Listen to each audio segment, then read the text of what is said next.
कृष्ण कृष्ण हरे हरे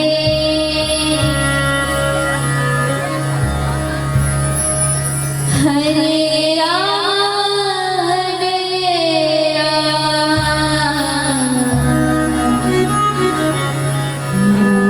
राम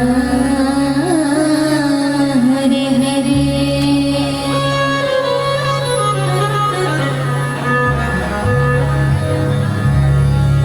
स्वस्ति श्री गणेशाय नमः। श्री गुरुभ्यो नमः।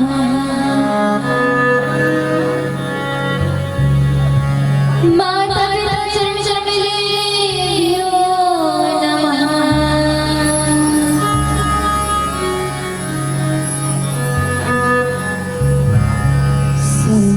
सर्वदेवेभ्यो नमः।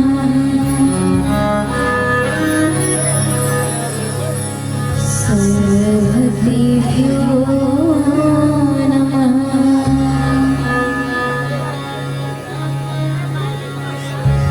रामकृष्ण चरण कमलेभ्यो नमः।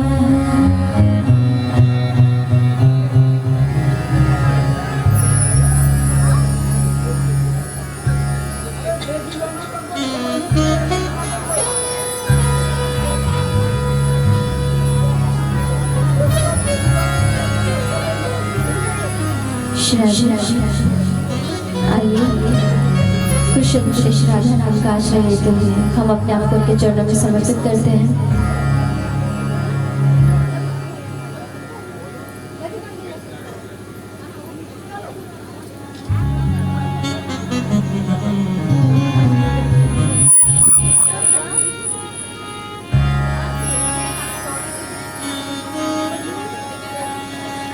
जय जय राधा रमण हरि बोल।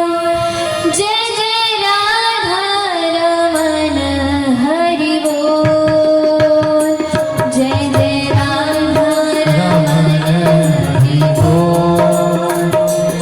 जय जय राधा रमण हरि बोल।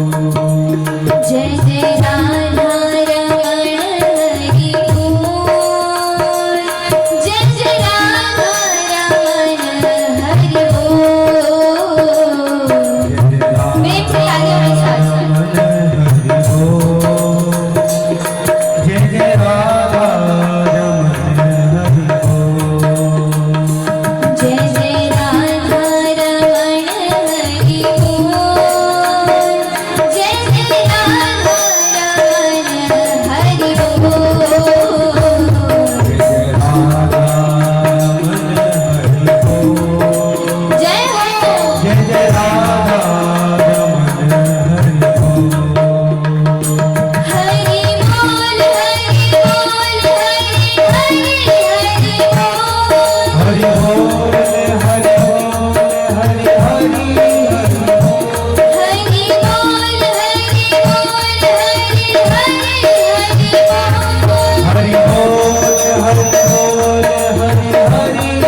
उपस्थित समस्त भागवत भक्तों के चरणों में मेरा भक्तिपूर्ण प्रणाम।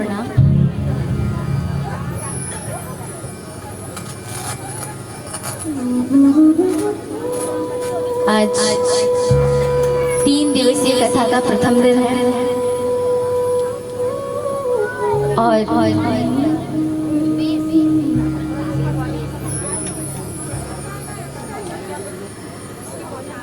और बड़े सौभाग्य की बात है कि आज हम सब यहाँ कथा श्रवण के लिए एकत्रित हुए हैं। हम लोग जब यहाँ पे आए थे तो मुझे इतने सारे लोग नहीं दिखे, तो मुझे लगा था कि यहाँ ज्यादा लोग ही नहीं रहते हैं, पर सच में बहुत आनंद का विषय है कि आप लोग इतनी संख्या में यहाँ पे आए हैं। तो सबसे पहली चीज कि ये बड़े सौभाग्य की बात है कि आज हमारे बीच श्री ठाकुर जी का गुणगान होने जा रहा है।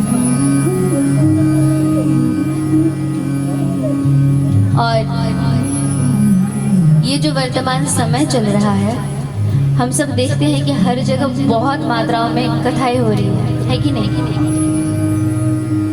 पहले इतनी कथाएं होती थी? देखिए, बातचीत चलती रहनी चाहिए।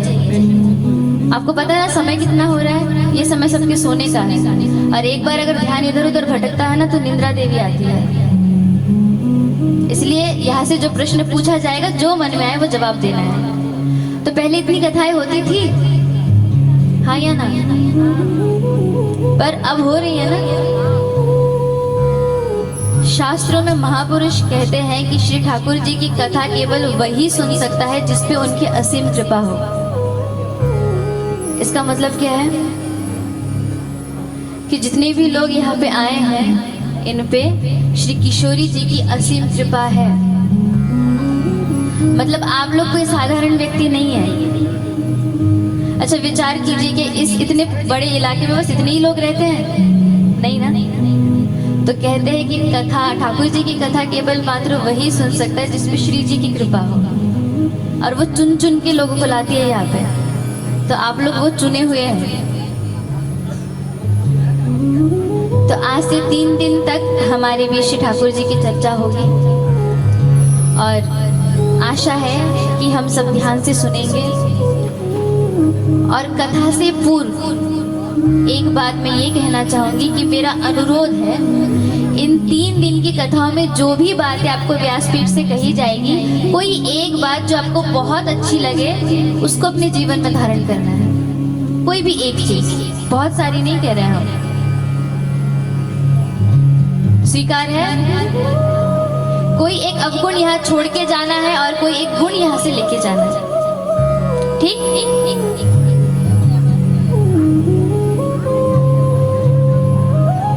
तो आज हम कथा श्रवण में प्रवेश करते हैं। तो देखिए, शास्त्रों में 2 गंगाओं का वर्णन किया गया है। एक है भागीरथी गंगा, आप सब जानते हैं उनको, गंगा स्नान करने जाते हैं ना भागीरथी गंगा में। एक है वो गंगा, और है श्रीमद् भागवत रूपी गंगा। 2 गंगा है। अब इनमें श्रेष्ठ कौन है? क्या लगता है? अब तुलना करना पड़ेगा ना। तो जो भागीरथी गंगा है, अगर उसमें स्नान करना है तो उनके पास जाना पड़ेगा, है कि नहीं? पर ये जो गंगा आपके समक्ष रखी है, ये खुद चल के आपके पास आई है। तो श्रेष्ठ कौन हुआ?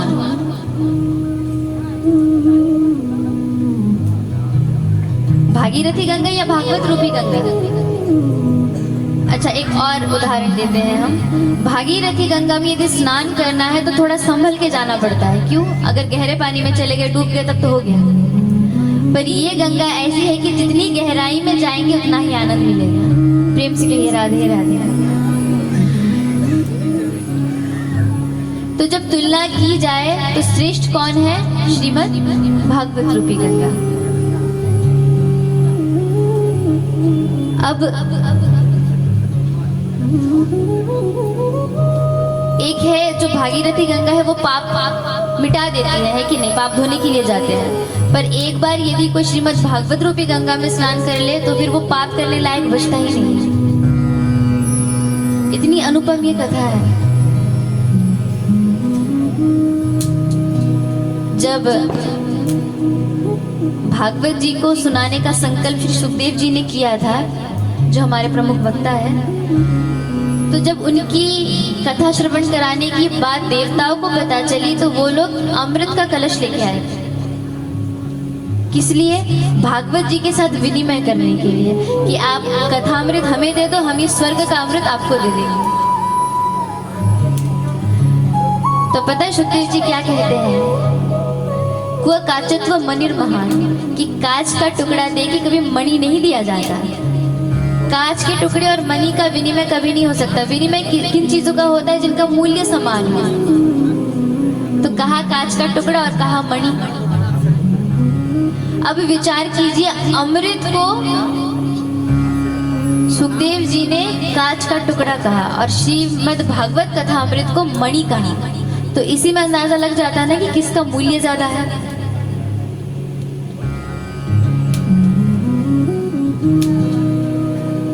तब श्री सुखदेव जी ने उनको कहा कि यदि तुम लोग श्रोता बन के आते तो मैं जरूर सुनाता, पर तुम लोग व्यापारी बन के आए हो, वो भी ठग व्यापारी, क्योंकि विनिमय भी करने आए हो तो फिर किन चीजों का, काज से मणि का।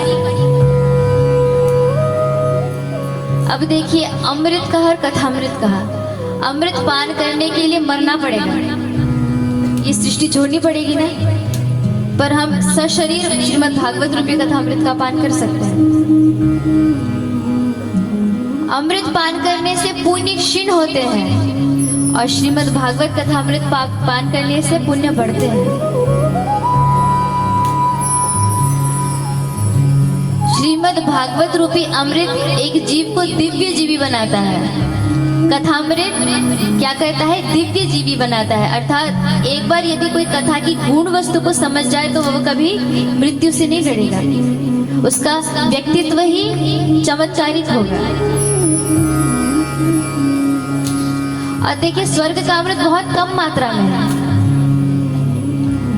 पर ये कथामृत अथाह है। हम जितना सुनाएंगे, हमने आपको सुनाया, आप किसी और को सुनाएंगे, वो किसी और को सुनाएंगे, ये बस बढ़ता जाएगा, इसकी कभी समाप्ति नहीं होती।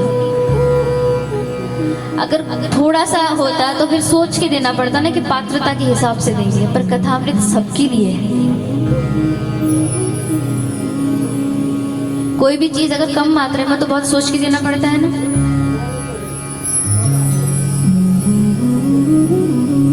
तीन मित्र थे, महाकंजूस। तो जिस गांव में रहते थे, पूरे गांव वाले हमेशा उनको चढ़ाते रहते थे कि तुम लोग महाकंजूस हो, तुम लोगों से कभी कुछ खरीदा नहीं जाएगा। तो तीनों मित्रों ने सोचा, ध्यान से सुनिएगा, तीनों मित्रों ने सोचा कि आज कुछ खरीद के दिखाएंगे। अब तीनों ने मीटिंग बिठाई, अब सोचने लगे कि क्या खरीदें। तो तीनों गए बाजार और जाके तीन छोटी छोटी घी की डिबिया खरीद के लेके आए, इतनी सी।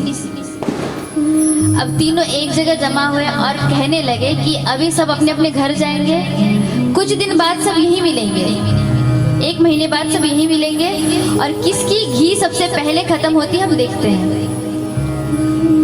अब सब अपने अपने घर को चले गए, 1 महीने बाद वापस आए। अब पूछा कि दिखाओ किसका घी सबसे ज्यादा खत्म हुआ है। तो पहले व्यक्ति ने देखा, उसका आधा खत्म हुआ था, आधा अभी भी शेष था।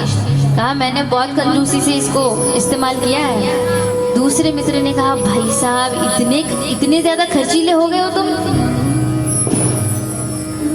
थोड़ा सीमा में रह के खर्च किया करो। तब मित्र ने पूछा, अच्छा तुम क्या करते हो? कहा कि देखो, मैं तो घी निकालता हूँ, ऊपर की और नीचे की रोटी को अच्छे से घी लगा लेता हूँ, बीच की सब घी लगी हुई मान लेता हूँ। मित्र ने कहा, राम राम, इतने बड़े खर्चीले हो गए। अच्छा तुम क्या करते हो? कहा मैं ये करता हूँ कि जब मेरे घर में सारी रोटियां सिक जाती है तो एक छोटी सी लकड़ी का टुकड़ा लेके, एक सीख लेके, उसको मैं घी की डिबिया में डुबोता हूँ, फिर उसको बाहर निकाल के एक के ऊपर एक रोटियां रख के उसके बीच में डुबो देता हूँ, बस सब में थोड़ा थोड़ा लग जाता है। तीसरे मित्र ने कहा, अरे भाई तुम दोनों इतने खर्चीले हो गए, मेरा तो देखो एकदम जैसा था वैसा का वैसा है। अच्छा तुमने क्या किया? कहा जब मैं भोजन करने बैठता हूँ तो इसका ढक्कन खोल देता हूँ बस, और उसकी खुशबू ले लेता हूँ, उसको घुमा लेता हूँ रोटियों के ऊपर से। प्रेम से कहिए राधे राधे। कहने का तात्पर्य क्या है कि जो चीज़ कम मात्रा में हो उसका इस्तेमाल ऐसे किया जाता है, पर अगर कोई चीज़ बहुत ज़्यादा हो तो हम लोगों को बुला के देते हैं ना, भाई आ जाओ ले लो हमारे पास से। तो इसकी कोई सीमित मात्रा नहीं है, ये अथाह है। इसलिए हम सच में बहुत भाग्यशाली है कि देखिए, एक तरफ से देखें तो कलयुग बहुत दुष्ट है, पर एक तरफ से देखें तो कलयुग बहुत दिव्य है। क्यों? कलयुग केवल नाम आधारा। पहले तपस्या करनी पड़ती थी, ठाकुर जी को जन्म जन्मों तक बुलाना पड़ता था, यज्ञ आदि करने पड़ते थे। अब केवल एक छोटा सा साधन, वो है हरिनाम। जिसने एक बार हरिनाम अपने मुख से ले लिया उसको कभी नरक दर्शन करने की जरूरत नहीं पड़ती।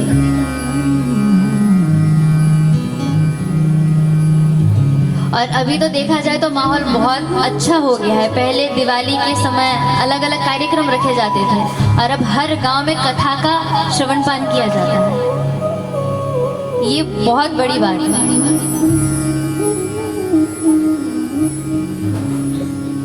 तो आइए हम कथा में प्रवेश करते हैं। तो श्रीमद् भागवत के महात्म्य का प्रथम श्लोक है, सच्चिदानंद रूपाय विश्वोत्पत्त्यादि हेतवे तापत्रय विनाशाय श्री कृष्णाय वयं नमः। अगर ये कहा जाए कि संपूर्ण श्रीमद् भागवत का सार भागवत जी के महात्म्य के प्रथम श्लोक में ही कह दिया गया है तो फिर ये भूल नहीं होगा। इस श्लोक का तात्पर्य क्या है? पहले क्या कहा गया है? सच्चिदानंद रूपाय। इसमें 3 शब्द हैं। क्या क्या? सत, चित और आनंद। अच्छा, सत माने सत्य। अब यदि कोई पूछे कि सत्य की परिभाषा क्या है तो क्या कहेंगे?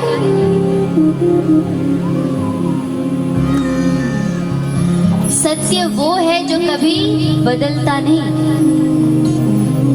जैसा पहले था वैसा आज है और आगे भी ऐसा ही रहेगा। पर जो झूठ होता है उसको समय के अनुसार, परिस्थिति के अनुसार बदलना पड़ता है कि नहीं? पर सत्य कभी नहीं बदलता।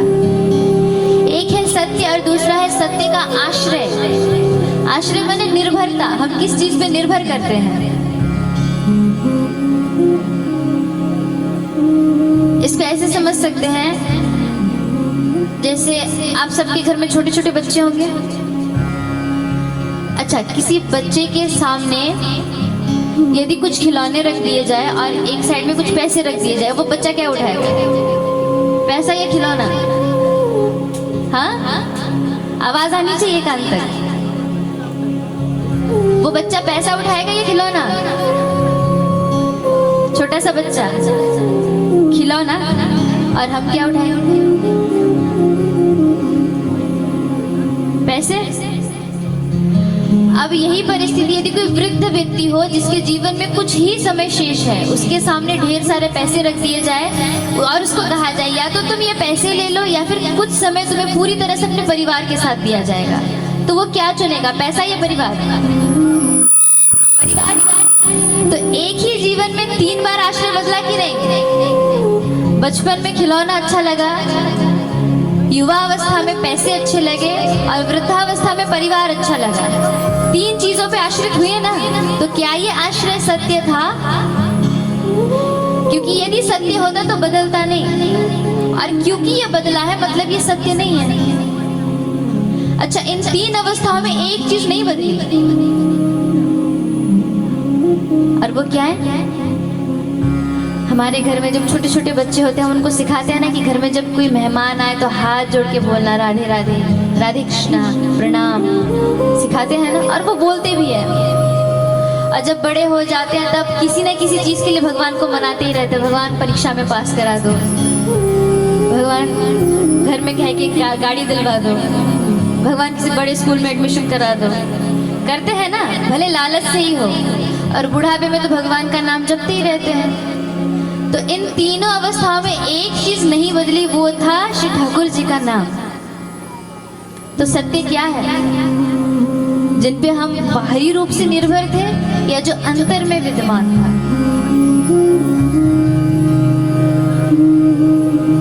इसलिए देखिए, जीवन की अंतिम यात्रा में भी कहते हैं राम नाम सत्य है। उससे बड़ा कोई सत्य नहीं हो सकता। एक है सत, ये है ठाकुर जी का एक स्वरूप। दूसरा क्या है? चित, चैतन्य। हम सबके घर में ठाकुर जी है, ठाकुर जी की सेवा करते हैं। अच्छा, किन किन के घर में ठाकुर जी का विग्रह सेवा होता है? ऊपर हाथ उठाना जरा। विग्रह सेवा कौन कौन करते हैं?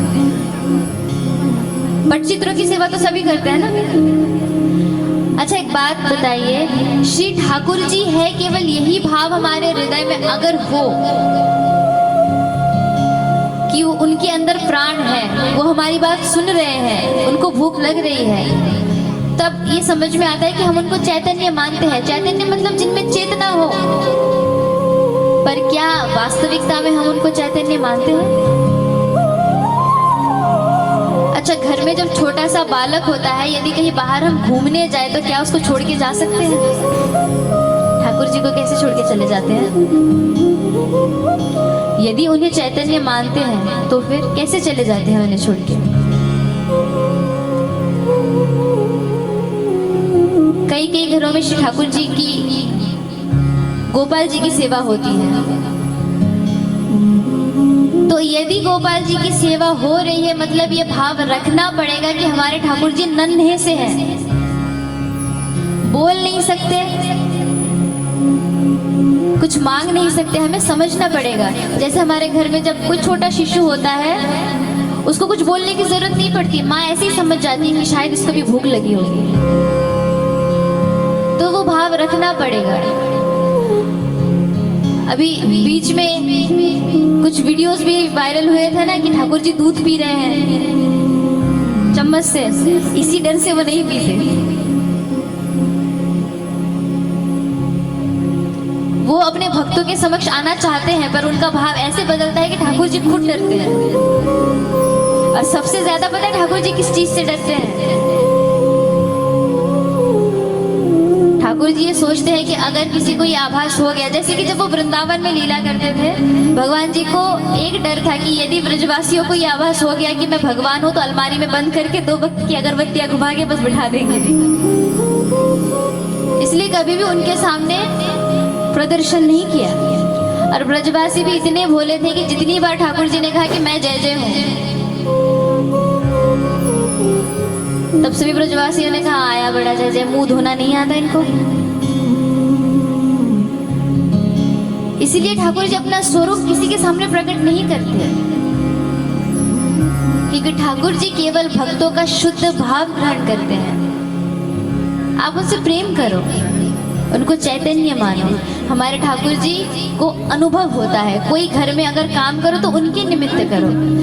एक चीज हमारे साथ बहुत होती है, जब भी हम व्यासपीठ से कहते हैं कि हरिनाम लेना है, हमेशा नाम जप करना है, ठाकुर जी की पूजा करनी है, उनकी सेवा करनी है, तो ऐसा जवाब आता है कि हम परिवार में हैं, परिवार की देखभाल और ठाकुर जी की सेवा आराधना एक साथ नहीं हो पाती।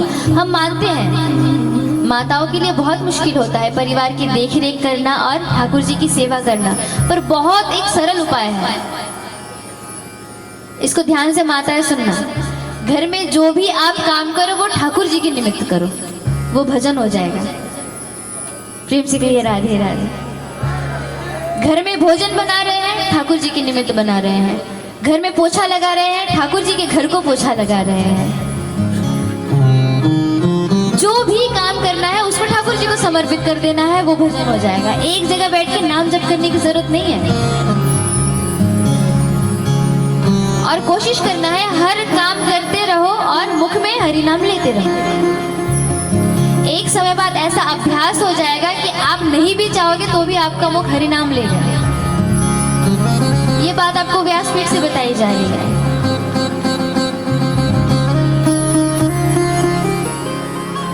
इसलिए इन बातों को समझना है अच्छे से। ठाकुर जी चैतन्य स्वरूप है। तीसरा क्या कहा गया है? आनंद स्वरूप।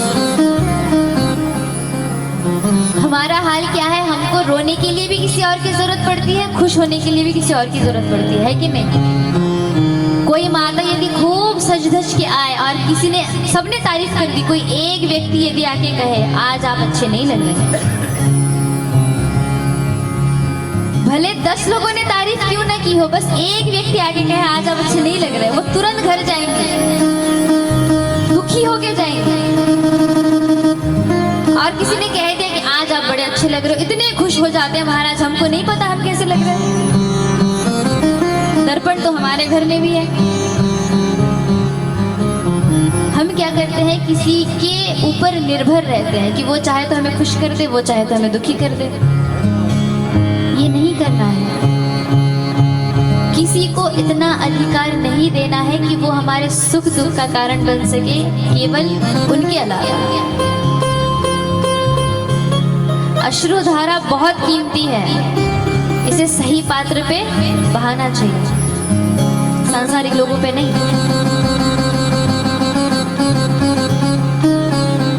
और एक बार जो ठाकुर जी का स्वरूप समझ जाए वो जीवन में कभी दुखी नहीं हो सकता। इसलिए ठाकुर जी को आनंद स्वरूप कहा गया है। आपने कभी देखा है किसी भक्त को जो सच में भक्त है, वो उसको ये कहते हुए कि मेरे जीवन में बहुत दुख है, मैं बिल्कुल खुश नहीं हूँ, मुझे ये जीवन नहीं रखना है? कोई भी भक्त कभी ये नहीं कहेगा। वो हमेशा ये कहेगा कि जितना दिया है ठाकुर जी ने मुझ पर असीम कृपा की है। क्या पता कई लोगों के पास इतना भी ना हो। कभी भी जीवन में अभाव लगे तो उस व्यक्ति को देखना जिसकी अवस्था आपसे भी ज्यादा बिगड़ी हुई है, तब अनुभव होगा कि हम बहुत खुश हैं। जिसकी जितनी पात्रता होती है ठाकुर जी उसको उतना ही देते हैं, और अभाव उनके जीवन में होता है जिनके जीवन में ठाकुर जी का प्रभाव होता है। प्रेम से कहिए राधे राधे। जीवन में सब कुछ सही सही चले, सब कुछ अच्छा अच्छा चले, मतलब ठाकुर जी की कृपा आप पे नहीं है, ये सच है। और जीवन में बहुत विपत्तियां आए, बार बार दुविधा आए, मतलब ठाकुर जी की नजर आप पे है, वो खेल रहे हैं, उनको खेलना बड़ा प्रिय है। और देखिए जो भी भक्ति पथ पे चलता है, भगवान जी उसको कहीं का नहीं छोड़ते। ये सत्य है, ये हमारा व्यक्तिगत अनुभव है। भगवान उसको कहीं का नहीं छोड़ेंगे, पर फिर भी जो भगवान को नहीं छोड़ेगा, भगवान उसको नहीं छोड़ेंगे।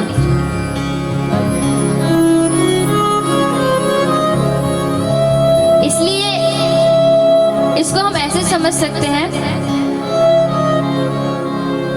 देखिए भगवान जी कभी भी किसी को अपनी तरफ से कुछ नहीं देते। हर एक व्यक्ति को उसके प्रारब्ध के अनुसार कर्म फल मिलता है। बस फर्क इतना है कि जो भगवान की तरफ अग्रसर होता है, उसके बुरे कर्म जल्दी जल्दी सामने आते हैं।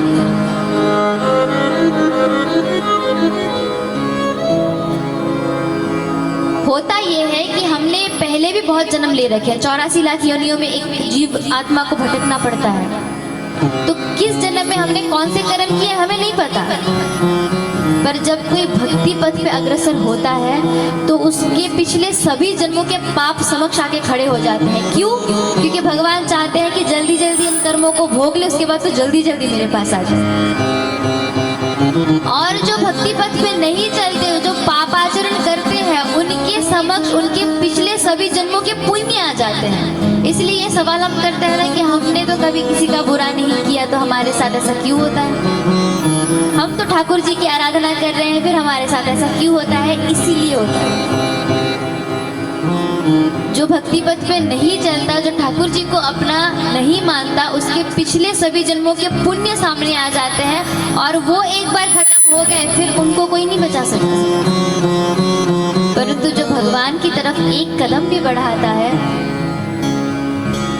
तब भगवान उसके पिछले सभी जन्मों के पापों को उसके समक्ष लाके खड़ा कर देते हैं। बस जल्दी से कट जाए, जल्दी तो मेरे पास आ जाए। इसलिए जब जीवन में बहुत कुछ बुरा होने लगे तो दुखी नहीं होना है, खुश होना है, और भगवान से प्रार्थना करना है कि प्रभु जितने भी है सब इसी जन्म में कट जाए, इसके बाद भटकना ना पड़े।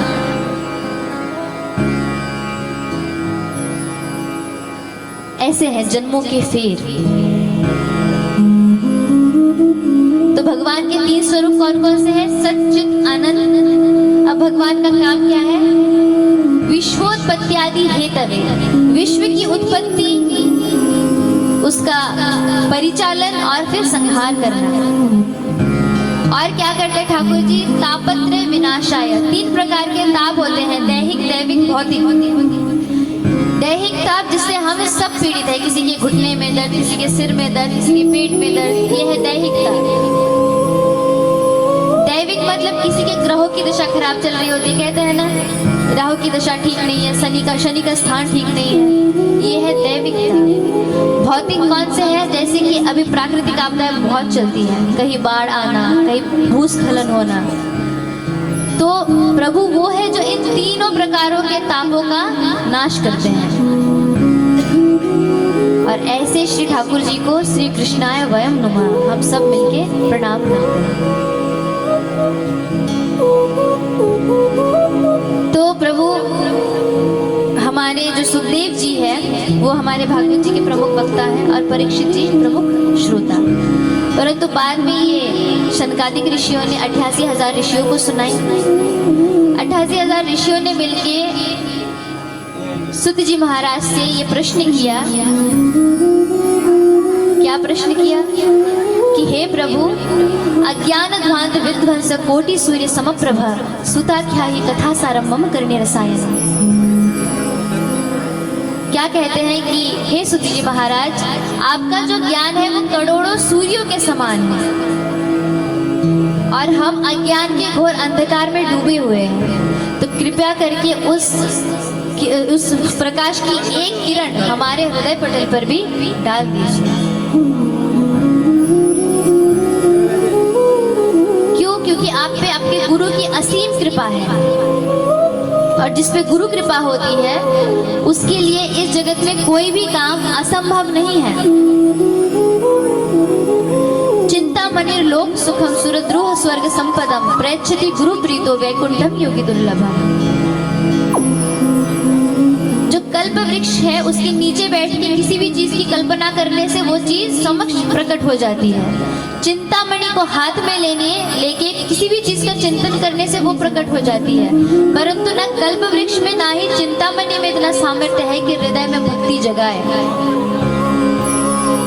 ये सामर्थ्य केवल मात्र गुरु कृपा में है। तो हे सुत जी महाराज, आपके ऊपर आपके सदगुरु की असीम कृपा है, तो कृपा करके कुछ ज्ञान की बातें हमें भी बताइए। सुत जी महाराज प्रसन्न हो जाते हैं और ऋषियों को कहते हैं, ऋषियों, इस जगत में जितने भी लोग हैं सब काल रूपी सर्प के मुख के ग्रास हैं।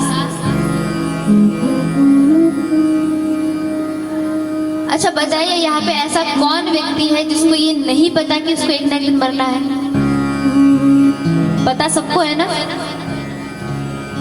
पर डरते सब है ना। वास्तविकता है हम सबको पता है, परंतु डरते सब है। तब सुत जी महाराज कहते हैं, इसका एकमात्र निवारण क्या है? ठाकुर जी के ऊपर आश्रित होना। एक बार यदि आश्रित हो जाते हैं तो हमारी जिम्मेदारी उन पे चली जाती है, फिर हमको किसी बात का भय नहीं रहता। एक बार एक गाय और एक शेर दोनों जाते हैं जंगलों में, तो अचानक एक पहाड़ गिर के रास्ता बंद हो जाता है। शेर भी चिंतित रहता है और गाय भी चिंतित रहता है। दोनों विचार करते हैं कि हम लोग वापस कैसे जाएं। परंतु जो गाय होता है वो बड़ा प्रसन्न रहता है। तो शेर उससे प्रश्न करता है कि भाई ऐसी अवस्था आ गई है, हमको तो घर जाना है, तो तुम खुश कैसे हो? तब वो गाय ये कहता है कि देखो, तुम हो एक जंगली पशु, तुम्हारा कोई मालिक नहीं है, पर मैं एक पालतू पशु हूँ, मेरा एक मालिक है। यदि मुझे घर पहुँचने में देर हो जाए तो वो मुझे ढूंढता हुआ आएगा, पर तुम्हें ढूंढने वाला कोई नहीं है। इसलिए मैं प्रसन्न हूँ, क्योंकि अगर मुझे पहुंचने में देरी हो गई तो मेरा मालिक मुझे ढूंढता हुआ जरूर आएगा। प्रेम से कहिए राधे राधे। तो ये होता है आश्रित होने का फल। यदि हम किसी पे आश्रित हो जाते हैं, श्री ठाकुर जी पे आश्रित हो जाते हैं, तो वो हमारे मालिक होते हैं। हम जितना भी भटके, समय आने पर वो हमें ढूंढने जरूर आएंगे। पर यदि हम आश्रित नहीं हुए, यदि हमने किसी को अपना मालिक नहीं माना, तो जंगली पशुओं के पास कौन जाता है? पशु की तुलना इसलिए दी गई है, पहली बात तो ये कि हम मानव हैं, हम विवेकी हैं। यदि पशुओं में इतना विवेक हो सकता है तो हम मानवों में क्यों नहीं?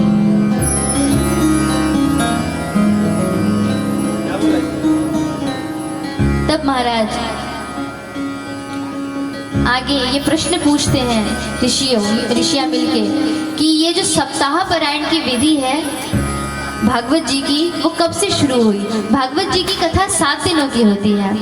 3 दिन प्रवचन होता है, कथा नहीं होती, क्योंकि इतने सारे प्रसंग है ना कि यदि हम किसी एक प्रसंग पे भी बोलना शुरू करें तो उसमें ही 7 दिन बीत जाएंगे। इन 3 दिनों में कुछ प्रसंग हम सुना पाते हैं बस, पर कथा वास्तविकता में 7 दिनों की होती है। इसलिए कहते हैं श्रीमद् भागवत कथा सप्ताह ज्ञानी की। तब प्रश्न किया, ये 7 दिनों का नियम कब से प्रारंभ हुआ? तब उत्तर देते हैं कि ये नियम शौनकादि ऋषियों ने नारद जी को सुना के प्रारंभ किया। तो ऋषियों ने प्रश्न किया, नारद जी तो 2 घड़ी से ज्यादा एक जगह टिकते नहीं है, फिर कैसे? कहते हैं ये है इस भागवत जी की महिमा कि इन पे कोई बंदिश नहीं होती। नारद जी पे ये श्राप है कि वो 2 घड़ी से अधिक कहीं रुक नहीं सकते। तो उन्होंने 7 दिन ये कथा कैसे सुनी? तब ये कथा सुनाते हैं कि एक बार नारद मुनि सत्संग की इच्छा से विचरण कर रहे थे। तो वो पहले कहा गए संतों के पास, पहले वो गए देवताओं के पास, परंतु देवताओं के पास जाके देखा कि सिंहासन को लेके लड़ाई चल रही है। मन बड़ा खराब हुआ, फिर सोचा कि संतों के पास चलते हैं। जब संतों के पास आए तो क्या देखते हैं कि केवल नाम के संत हैं। बड़ा सा आश्रम है और ऊपर में लिखा हुआ है त्यागी बाबा का आश्रम। कहीं लिखा है ब्रह्मचारी बाबा का आश्रम, तो उनके 3-4 बच्चे हैं। कहीं लिखा है मौनी बाबा का आश्रम, तो देखा जाए तो सबसे ज्यादा शोर वही हो रहा है। ये सब देख के नारद मुनि बड़े दुखी हुए। फिर विचार किया एक काम करते हैं, मैं गृहस्थों के पास जाता हूँ, क्या पता वहां शांति हो। जब गृहस्थों के पास आए तो क्या देखा कि परिवार में माता पिता की कोई जगह नहीं है, कोई सम्मान नहीं है उनका, ना ही उनसे कोई राय परामर्श किए जाते हैं, ना ही उनसे कोई आज्ञा ली जाती है। बहुत बुरी अवस्था में है और ना ही कोई सत्संग के प्रति किसी का प्रेम है। ये सब देख के नारद मुनि का मन और दुखी हो जाता है। मन ही मन विचार करते हैं कहीं शांति मिले ना मिले, अवश्य ही जो ठाकुर जी का धाम है श्रीधाम वृंदावन, वहां जाके मुझे शांति जरूर मिलेगी। ये विचार करके जब नारद मुनि वृंदावन जाते हैं, कुछ समय बाद देखते हैं कि यमुना के तट पर एक युवती बैठे हुए रो रही है, विलाप कर रही है। आसपास कुछ दासियां हैं जो उनको पंखा कर रही है। तो नारद मुनि ने विचार किया कि ये बहुत दुखी लग रही है, एक बार जाके पूछ लूंगी क्या बात है। थोड़ी दूर जाते हैं, फिर नारद मुनि को ये आवाज होता है कि है तो ये स्त्री, क्या पता अगर पूछ लूं तो फिर गुस्सा हो जाए कि बाबा तुमको क्या लेना देना है, इससे अच्छा मैं वापस चला जाता हूँ। तो जैसे ही नारद मुनि वापस चलने लगे, पीछे से उन युवती ने आवाज दी, भूवो साधु क्षणम तिष्ठम चिंतामपि नाशय दर्शनम तम लोकस्य सर्वथा गहरम परम। हे साधु, कुछ क्षण के लिए रुक जाइए। मैंने सुना है कि आप जैसे महापुरुषों का दर्शन करने से जीवन में कोई दुख नहीं रहता।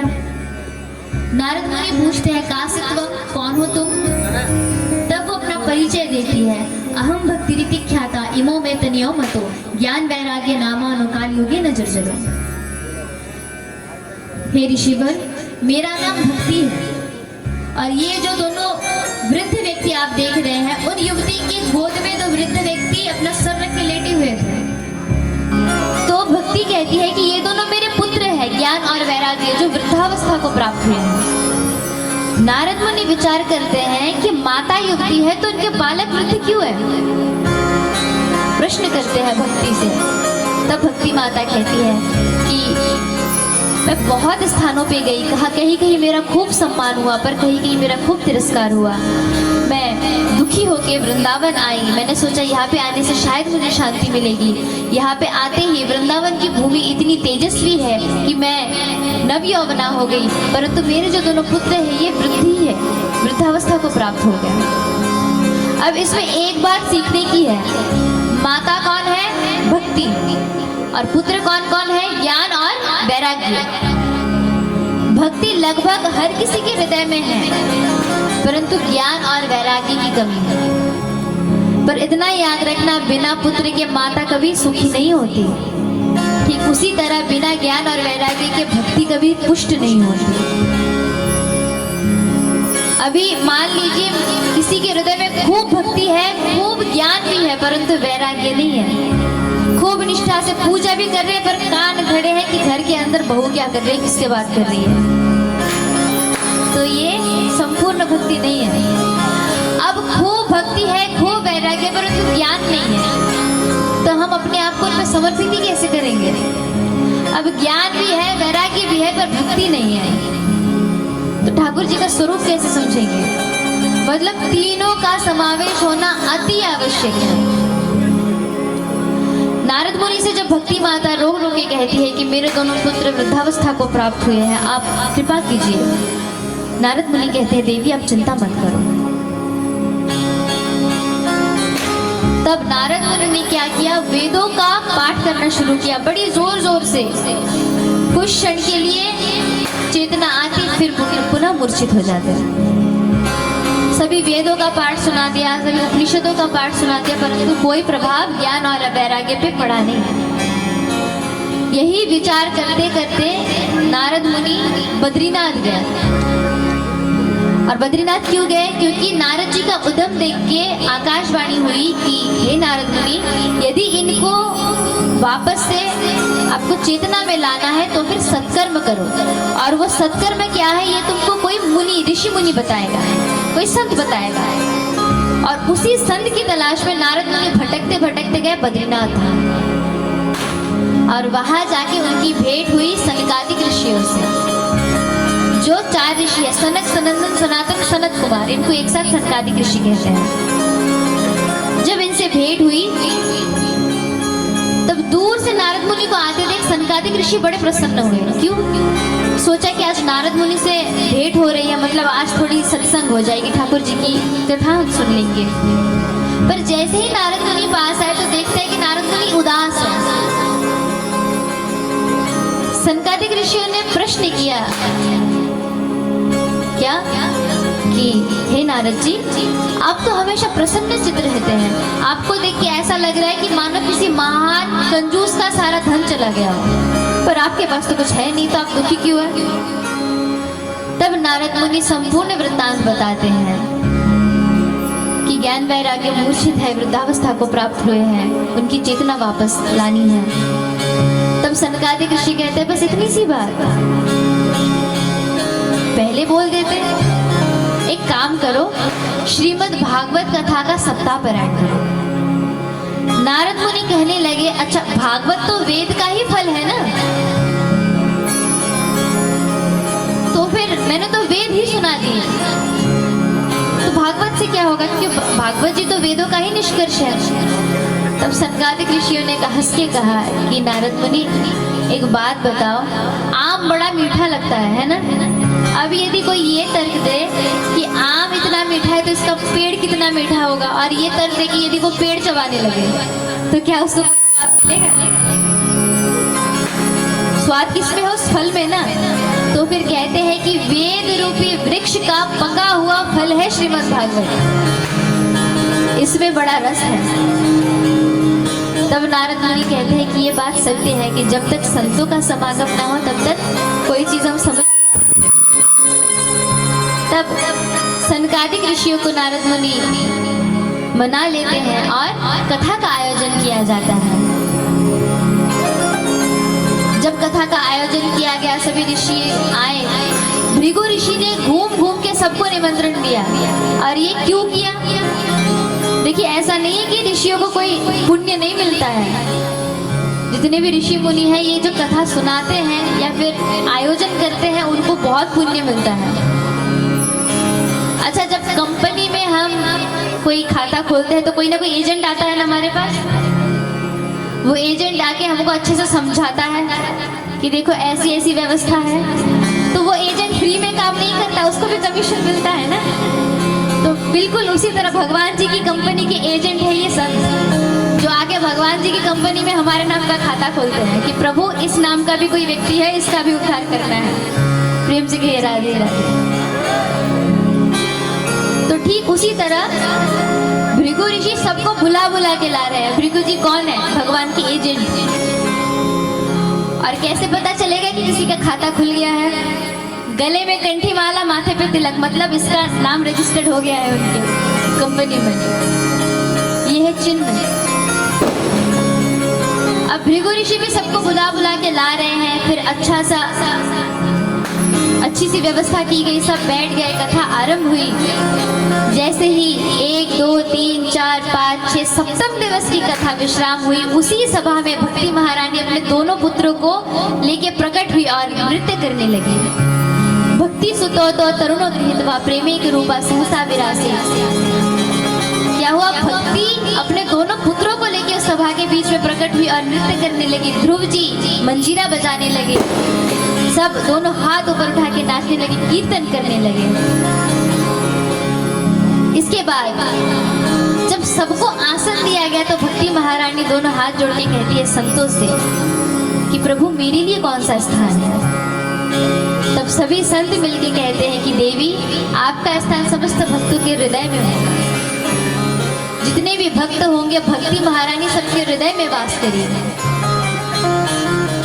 और जिस हृदय में भक्ति महारानी वास करती है वहां पे कभी भी कोई दूषित भाव प्रवेश नहीं कर सकता। भक्ति महारानी कौन है? ठाकुर जी की प्राण वल्लभा, प्राण प्रिया है। और घर की अर्धांगिनी का काम क्या होता है? जब कोई नई जगह जाते हैं तो माताएं क्या करती है? उस कमरे को अच्छे से साफ करती है, अपने पति के रहने योग्य बनाती है कि नहीं? ठीक भक्ति महारानी जब हमारे हृदय में आती है तो इस हृदय भवन को अच्छे से साफ करके ठाकुर जी के रहने योग्य बनाती है। और एक बार यदि ठाकुर जी यहाँ आ गए और यहाँ पे आने के बाद उनको भक्ति महारानी भी मिल गई तो वो हृदय में आके अवरुद्ध हो जाते हैं। अवरुद्ध मतलब फंस जाना, आप अपनी मर्जी से बाहर नहीं जा सकते।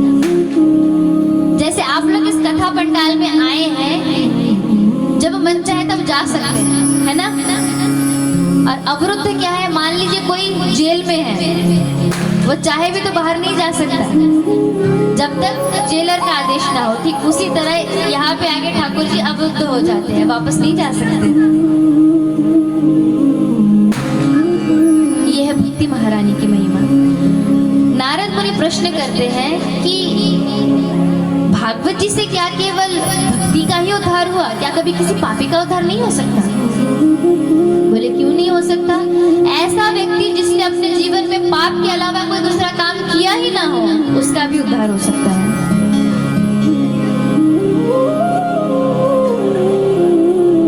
देखिए मानव जीवन बार बार नहीं मिलता।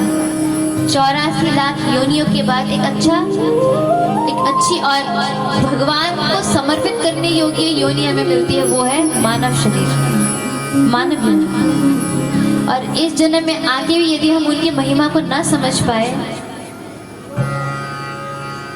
तो यहाँ पे दोष ठाकुर जी का नहीं है, हमारा है। क्योंकि आज इतनी मात्रा में सत्संग हो रहे हैं हर जगह। अब आप लोगों ने भी देखा होगा जहाँ पे कोई दूसरा परिवेश बन जाता है वहाँ पे लोगों की संख्या कितनी होगी, पर जहाँ पे सत्संग होता है, जहाँ पे ठाकुर जी की चर्चा होती है, वहाँ पे बहुत कम संख्या में लोग रहते हैं। क्यों? क्योंकि किसी को ठाकुर जी की गुण बातें नहीं सुनी होती है।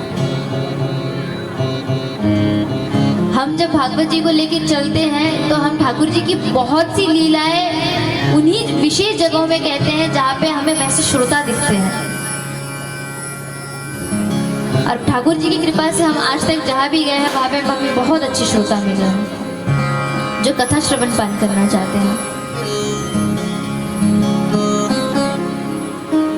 एक अंधेरे कमरे में यदि किसी व्यक्ति को आंख में पट्टी बांध के छोड़ दिया जाए और उसको यदि कहा जाए कि आप छू के दीवार को छू के आपको दरवाजा निकालना है, फिर आपको उस कमरे से बाहर निकलना है, वरना आप नहीं निकल सकते। अब मान लीजिए वो व्यक्ति पूरे कमरे में घूम रहा है दीवारों को छू के, और जैसे ही दरवाजा आने वाला हो तभी यदि कोई पीछे से बुलाए और यदि उस व्यक्ति ने पीछे देख लिया या फिर उसकी बातों पे ध्यान दे दिया, मतलब वो दरवाजा छूट गया, मतलब उसको पुनः पूरे कमरे का चक्कर लगाना पड़ेगा कि नहीं? ठीक उसी तरह 84 लाख योनियों के रूप में ये एक अंधेरा कमरा है जहाँ पे एक ही दरवाजा है, वो है मानव शरीर। यदि यहाँ पे आके भी हम इस भव सागर में मतलब यहाँ पे जितने भी लोग हैं, जितने भी माया में बंधे हुए और जितने भी संबंधों का भ्रम दिखाने वाले लोग हैं, इनमें यदि एक बार हम फंस गए तो ये दरवाजा भी फिर से जाएगा, फिर हमको पुनः ये 84 लाख योनियों में चक्कर लगाना पड़ेगा। तो बुद्धिमानी किसमें है कि ये जो शरीर मिला है इसका सदुपयोग करें, ताकि इसके बाद जब आना हो भी तो सफर यहाँ से शुरू ना हो। यहाँ से यदि कोई पैदल चलना शुरू करे पखांजुर तक,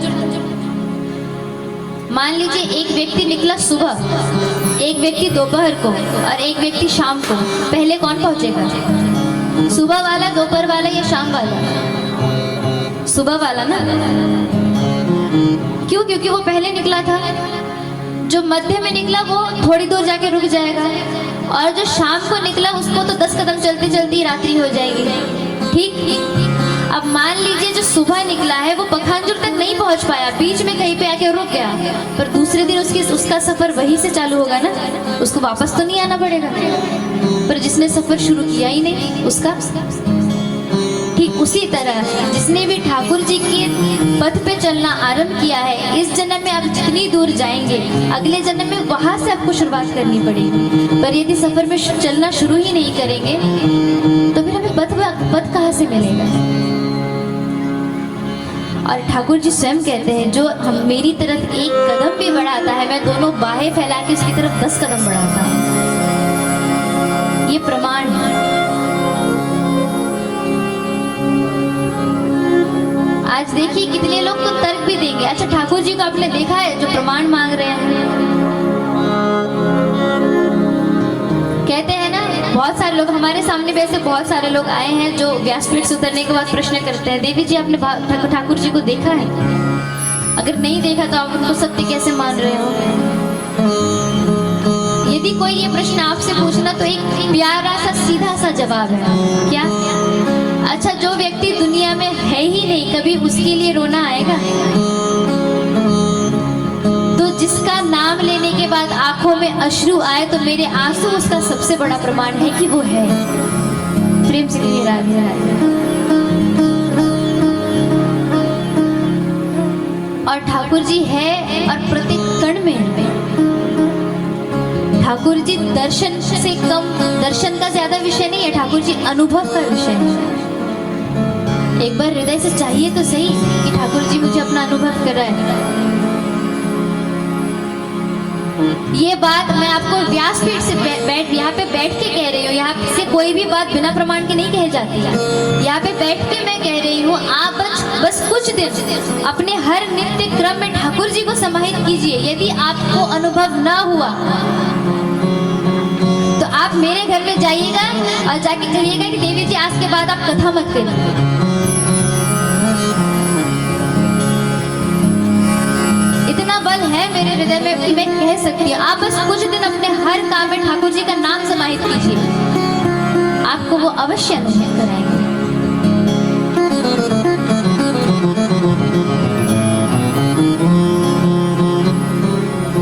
और ठाकुर जी के ऊपर समर्पित होने का सबसे सरल साधन क्या है? मेरे जीवन में मेरा जो भी काम हो रहा है वो सिर्फ आपकी कृपा से हो रहा है, मेरा कोई सामर्थ्य नहीं है।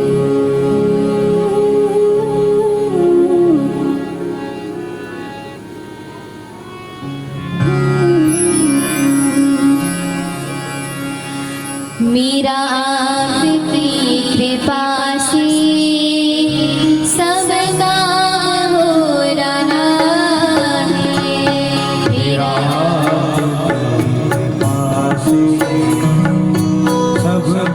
आइए हम सब मिलकर ये भाव श्री ठाकुर जी को समर्पित करते हैं। मेरा आपकी दया से सब काम हो रहा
को प्रसन्न कर पाए। क्या कोई अपने आप को इतना काबिल मानता है? नहीं ना। तो इसलिए हम कहते हैं क्या मैं तो नहीं हूँ काबिल तेरा पार कैसे पाऊं। मैं तो नहीं हूँ काबिल तेरा पार कैसे पाऊं। मैं तो नहीं हूँ काबिल तेरा पार कैसे पाऊं। मैं तो नहीं हूँ काबिल तेरा पार कैसे पाऊं। टूटी हुई वाणी से गुणगान कैसे गाऊं। टूटी हुई वाणी से गुणगान कैसे गाऊं। टूटी हुई वाणी से गुणगान कैसे गाऊं।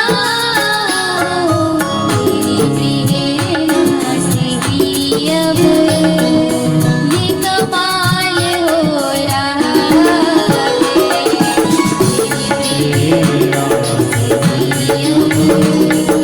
ये कमाल हो रहा। तेरा आपकी कृपा से सब काम हो रहा है। तेरा आपकी कृपा से सब काम हो रहा। पतवार के बिना ही मेरी नाव चल रही है। पतवार के बिना ही मेरी नाव चल रही है। हैरान है ज़माना मंज़िल नहीं मिल रही है। हैरान है जमाना मंजिल भी मिल रही। हैरान है ज़माना मंज़िल नहीं मिल रही है। करता नहीं मैं कुछ भी, करता नहीं मैं कुछ भी, सब काम हो रहा है। करता नहीं सब काम हो रहा। और महाराज इस जीवन में किसका साथ चाहिए? इस सांसारिक लोगों का हमें कोई साथ नहीं चाहिए, ना ही किसी की सांत्वना चाहिए, केवल एकमात्र उनका साथ चाहिए। क्या कहते हैं? तुम साथ हो जो मेरे किस चीज की कमी है। तुम साथ हो जो मेरे किसी चीज की कमी। किसी और चीज की अब दरकार नहीं रही है। किसी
बढ़ाना है और स्वयं को इन पे समर्पित करना है। जब ये प्रश्न आया कि कौन से पापी का उद्धार होता है, तब गोकर्ण और धुंधकारी की कथा सुनाई गई।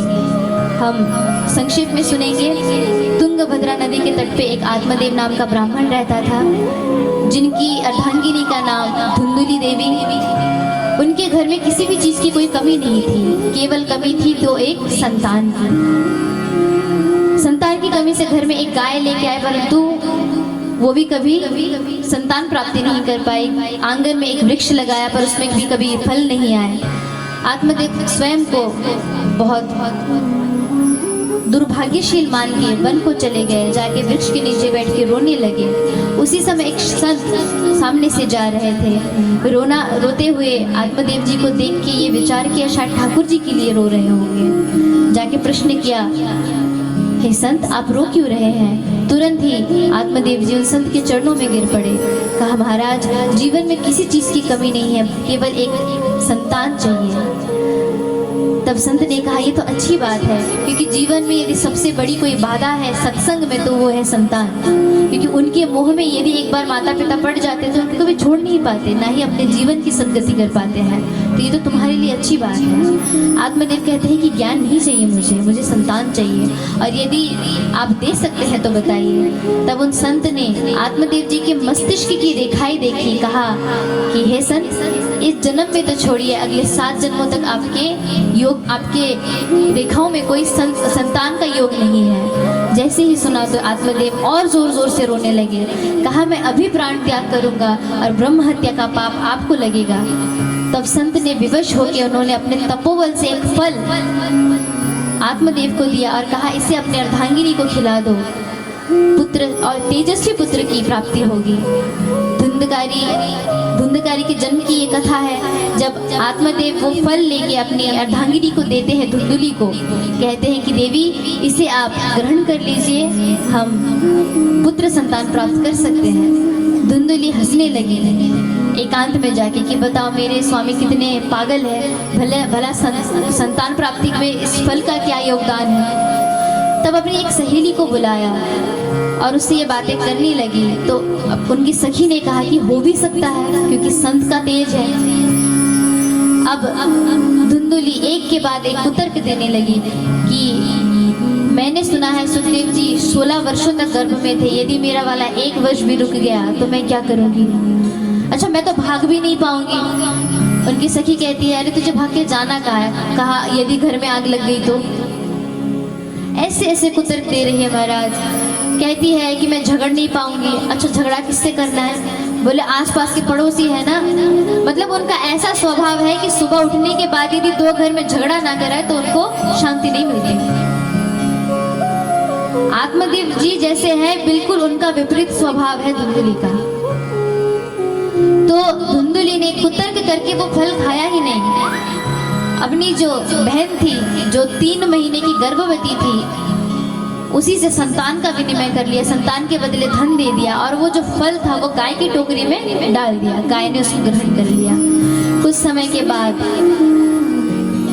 धुंधुली अपनी बहन का पुत्र लेके आई और आत्मदेव जी को दे दिया कि ये लीजिए आपका पुत्र है। और इधर वो जो गाय थी जिसने वो फल खाया था, उसके गर्भ से भी एक पुत्र संतान का जन्म हुआ है। सिर्फ उसके 2 कान गाय जैसे थे।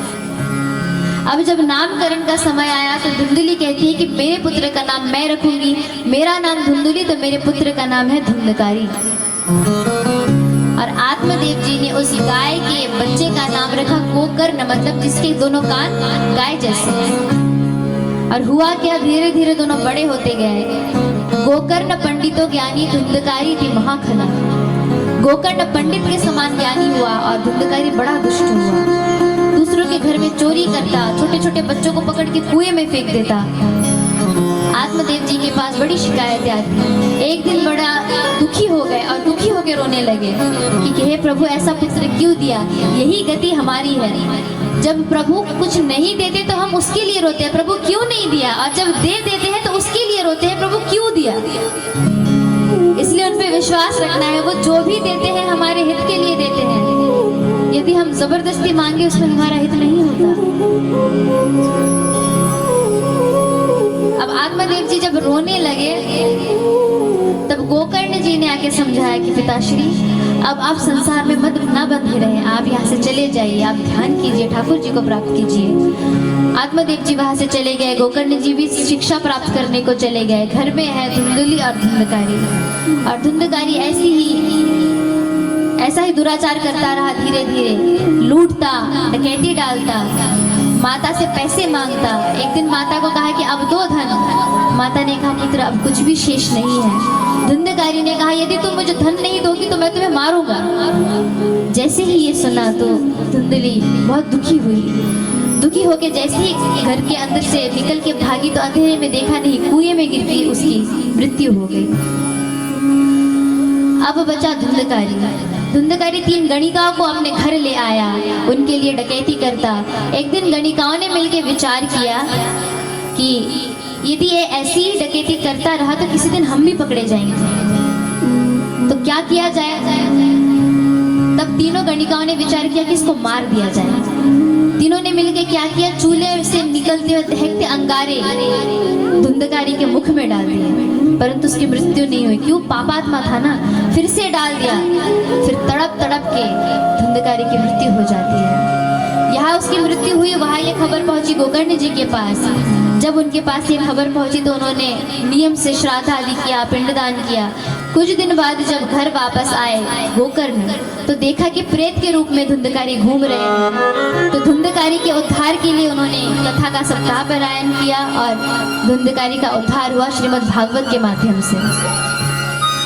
इसके बाद जब सृष्टि के वर्णन की बात आती है कि सृष्टि कैसे प्रारंभ हुई, आज की कथा थोड़ा संक्षेप में करेंगे क्योंकि आज पूजा भी है।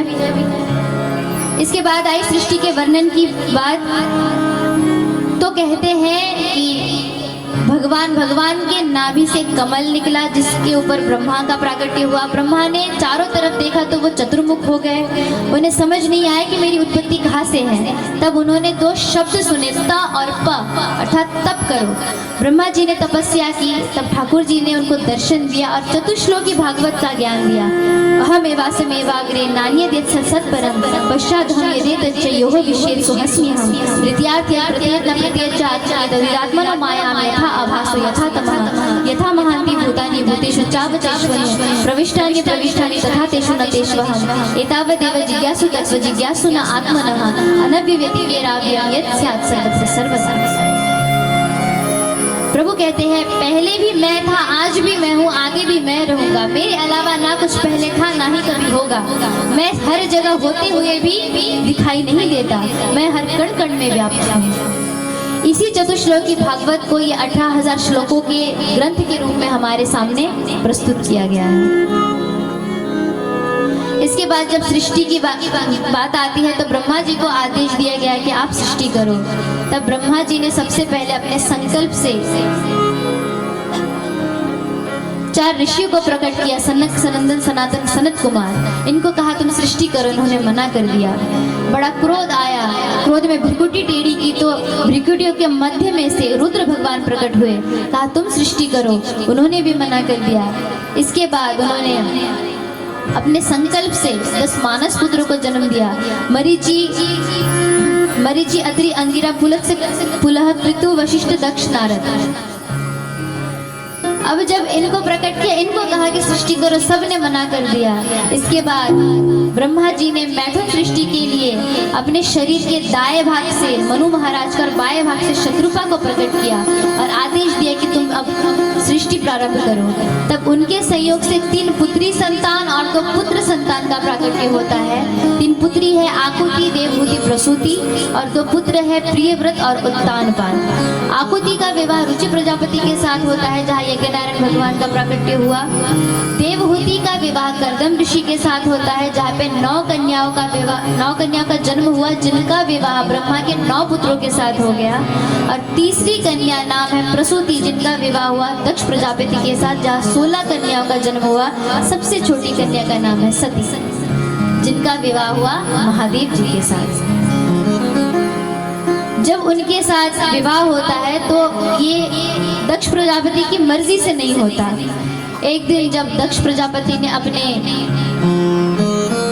प्रजापति बनने की खुशी में एक सभा का आयोजन किया जहाँ सबको बुलाया गया। जैसे ही दक्ष प्रजापति ने उसके बीच में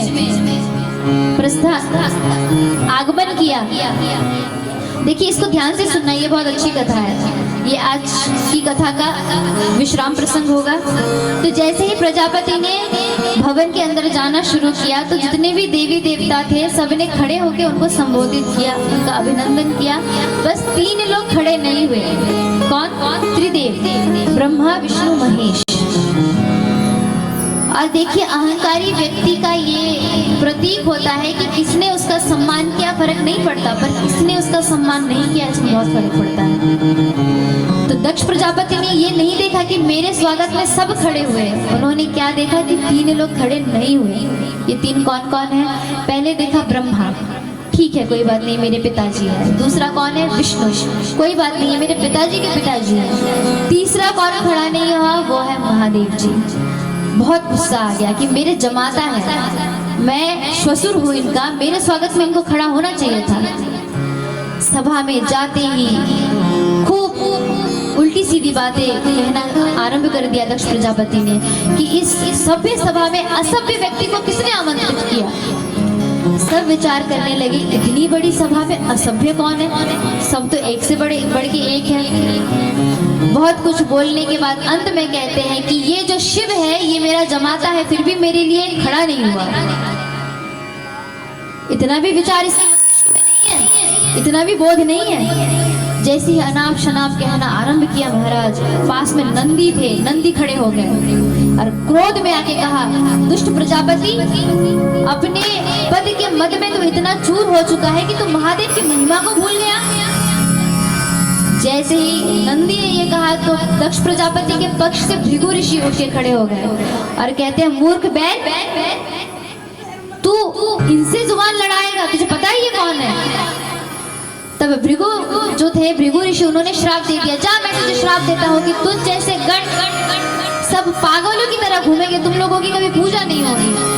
नंदी को आ गया महाराज क्रोध। नंदी ने कहा, ठीक है मैं भी तुमको श्राप देता हूँ कि तुम जैसे सब ब्राह्मण सब चाटुकार हो जाओगे, सर्वभक्षी हो जाओगे। अब फिर से यहाँ से श्राप दिया गया कि मैं भी तुम लोगों को श्राप देता हूँ कि तुम लोग हमेशा दुष्ट कहलाओगे, तुम लोगों से लोग डरेंगे।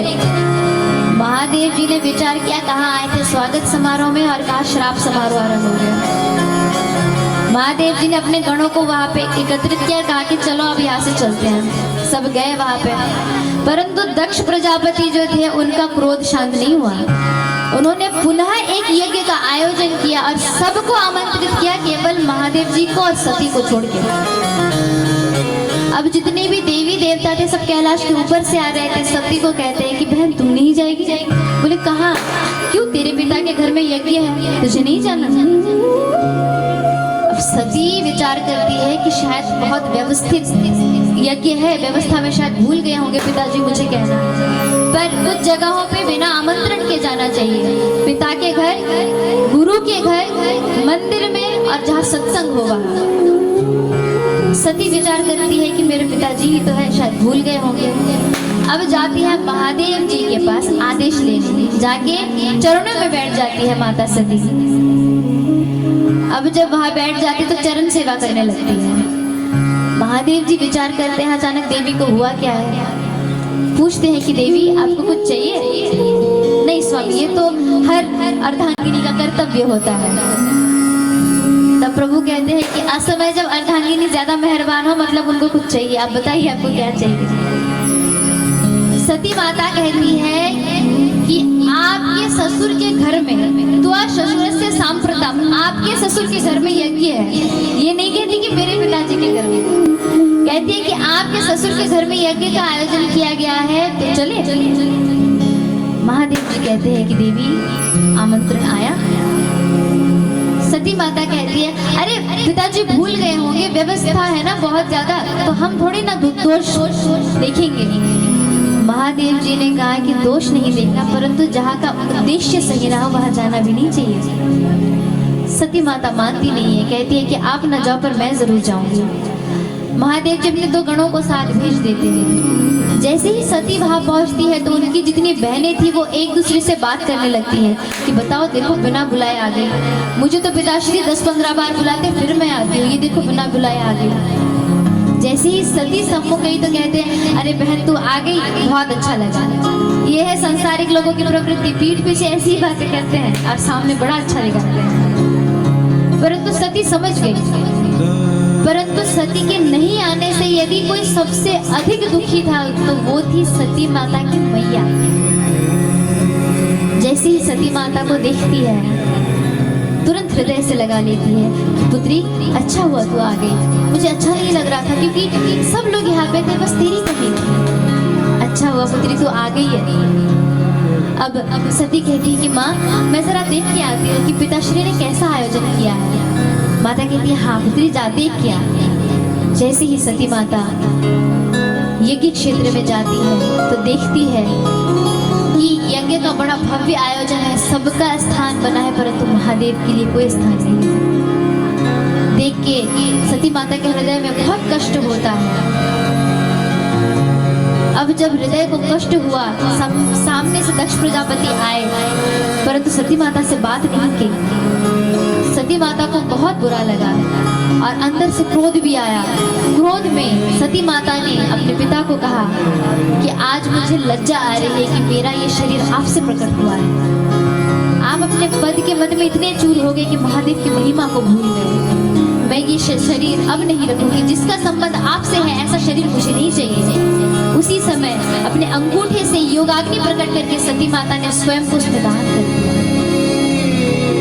अब ये खबर सभी गण भागते हुए गए महादेव जी के पास। जाके महादेव जी को कहा कि प्रभु माता अब नहीं रही। जैसे ही ये सुना महादेव जी को बड़ा क्रोध आया। क्रोध में अपनी एक जटा उखाड़ के फेंक दी और जैसे ही उसको फेंका तो उससे वीरभद्र प्रकट हुआ। वीरभद्र ने अपने हाथ में खड़ाऊ लिया और अपने गणों को लेकर सीधा गए यज्ञशाला की ओर। और जैसे ही वहां पहुंचे देखा कि यज्ञ का आयोजन हो रहा है। सभी गणों ने मिलकर एक एक पतीला पकड़ा और उठा के फेंकना आरंभ किया। कुछ दैत्य पतीले के अंदर कूद गए। वीरभद्र गए और जाके दक्ष प्रजापति के सम्मुख जाके खड़े हो गए। अपने खड़क से एक प्रहार करके दक्ष प्रजापति का शीश उसकी धड़ से अलग कर दिया। अब पूरे सभा में हाहाकार मच गया। संपूर्ण सभा के लोग भागते हुए गए महादेव जी के पास। जाके दोनों हाथ जोड़ लिए, प्रभु हमसे भूल हो गई, क्षमा कर दीजिए, ये भूल आगे नहीं होगी। आप हमारे साथ चलिए, यज्ञ को पूर्ण कीजिए। अब यज्ञ पूर्ण कहाँ से करें, जो यजमान है उन्हीं का तो शीश नहीं है। महादेव जी गए, जाके एक बकरे का शीश अपने ससुर की धड़ पर लगा दिया। और जैसे ही लगाया तो उनके ससुर ने बम बम करके उनकी स्तुति करी। इसलिए देखिए शिवरात्रि के समय बम बम कहा जाता है। इससे ठाकुर जी बहुत प्रसन्न होते हैं, उनको अपने ससुर की याद आती है। अब एक समय ऐसा आया जब एक दैत्य हुआ, उसको यह वरदान था कि उसकी मृत्यु होगी तो शिव जी के पुत्र के हाथ होगी। पर इधर तो उनका विवाह ही नहीं हुआ और माता सती के न रहने के शोक में वो ध्यानस्थ हो गए। अब उनका ध्यान भंग भी कौन करे, त्रिनेत्रधारी है। एक बार यदि आका नेत्र खुल गया मतलब सम्मुख जो घड़ा है वो भस्म। अब सबने मिलके एक योजना बनाई। सब कहाँ गए, ब्रह्मा जी के पास। जितने भी देवता थे सबने जाके ब्रह्मा जी को कहा, ब्रह्मा जी अब कोई उपाय आप बताइए, क्योंकि दैत्य जो है वो हमारा सिंहासन भी ले लेगा, संपूर्ण देवलोक ले लेगा और उसकी मृत्यु एकमात्र महादेव के पुत्र के हाथों होगी। ब्रह्मा जी सभी देवताओं को लेके गए विष्णु जी के पास, जाके सारा वृतांत बताया। अब ब्रह्मा विष्णु सहित समस्त देवता मिलके ये योजना करने लगे कि उनका ध्यान कौन भंग करेगा। अब सबने मिलके क्या योजना बनाई कि कामदेव को भेजेंगे। अब कामदेव जी एक वृक्ष के पीछे खड़े हुए और सामने देखा कि महादेव जी ध्यानस्थ हैं। उन्होंने अपना काम बाण छोड़ा और जितने समय के लिए वो बाण गया उतने समय के लिए संपूर्ण धराधाम काम के वशीभूत हो गया था। जैसे ही वो बाण महादेव जी को लगी, तुरंत उन्होंने दोनों नेत्र खोले और ढूंढने लगे कि ये दुस्साहस किसने किया। जैसे ही दृष्टि गई कि वृक्ष के पीछे कोई छुपा हुआ है, तुरंत अपना तीसरा नेत्र खोल दिया और वहीं पे कामदेव भस्म हो गए। अब सभी देवता ब्रह्मा विष्णु सहित सम्मुख खड़े हो गए, दोनों हाथ जोड़े। अब ब्रह्मा जी को देवता इंद्रदेव कहते हैं कि आप बोलिए। ब्रह्मा जी कहते हैं कि दुविधा आपको है, आप बोलिए। अब इंद्र कहते हैं अभी कोई गया था बोलने के लिए, उसकी गति क्या हुई पता है ना। अभी अगर मैं बोलूंगा तो मेरा भी ढेर यहाँ पे सामने जमा होगा, आप बोलिए। ब्रह्मा जी नारायण जी को कहते हैं कि आप बोलिए। सब एक दूसरे को कह रहे हैं। महादेव जी कहते हैं कि कहिए क्या काम है। ब्रह्मा जी कहते हैं प्रभु आप तो अंतर्यामी हैं, आपको तो सब पता है। महादेव जी कहे हम कोई अंतर्यामी वामी नहीं है, जो है सामने बोले। तब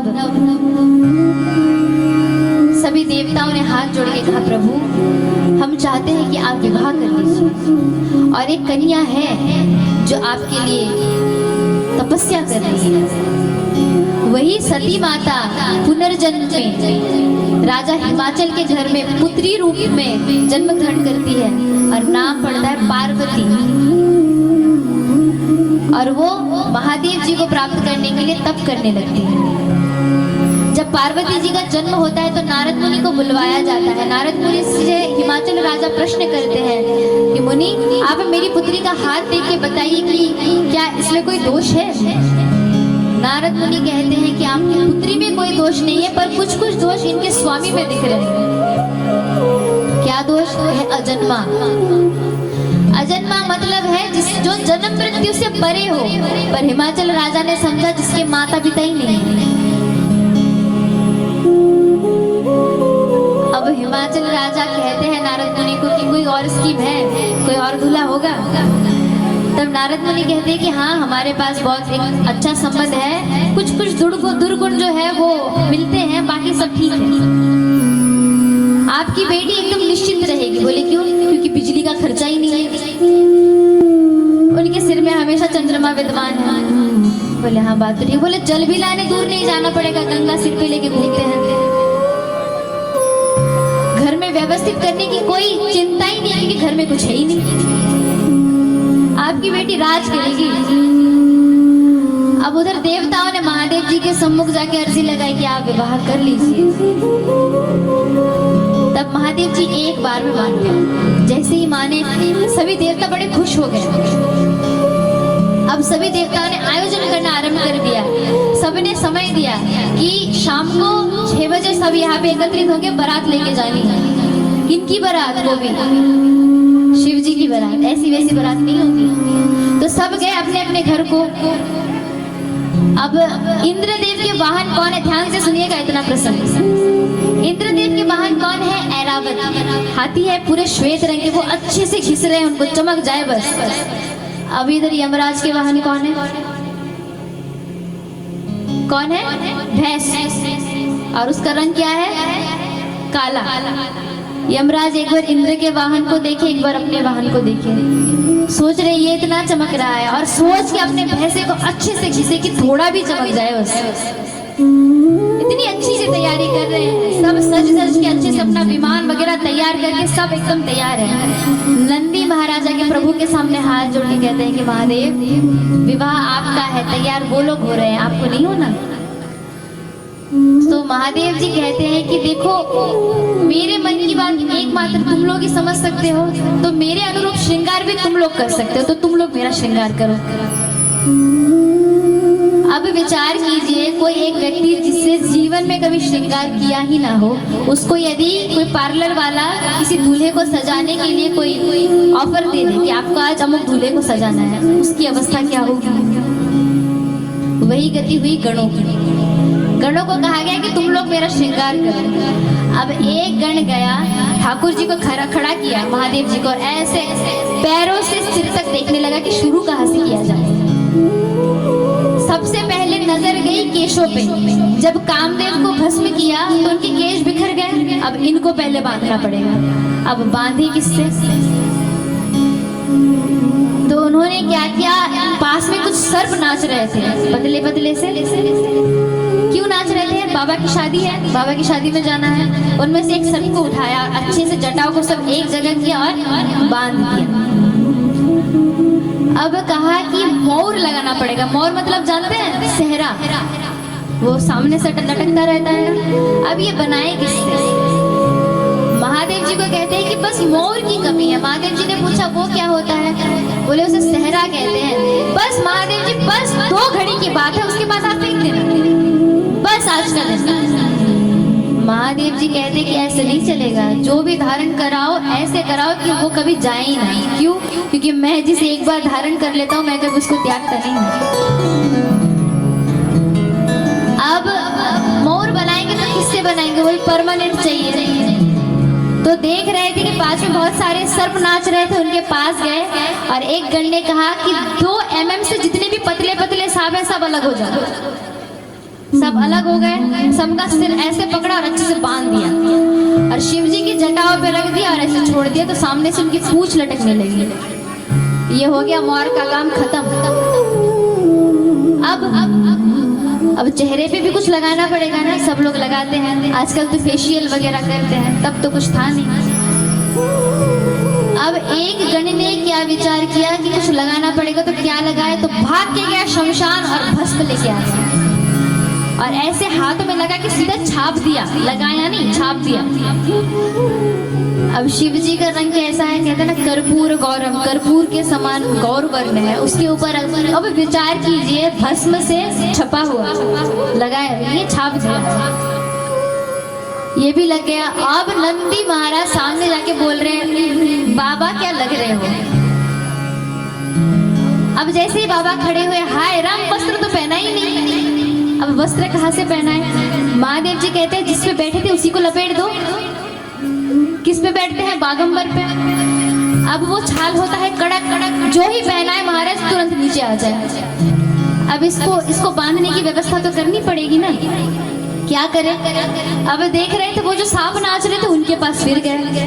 एक पतला सा सांप बड़ी जोर जोर से उछल उछल के नाच रहा था, उसको बुलाया, इधर आओ। बोले तुमको एक बहुत जरूरी काम दे रहे हैं हम। बोले बताइए महाराज क्या काम है? पर करना पड़ेगा बड़ी शांति से, आप वहाँ हिल नहीं सकते।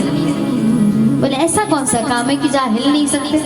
कहा वो जो बागंबर है ना उसको लपेट के आपसे ही बांधा जाएगा, तो जब तक बाबा मैया को लेके ना आए तब तक हिली मत।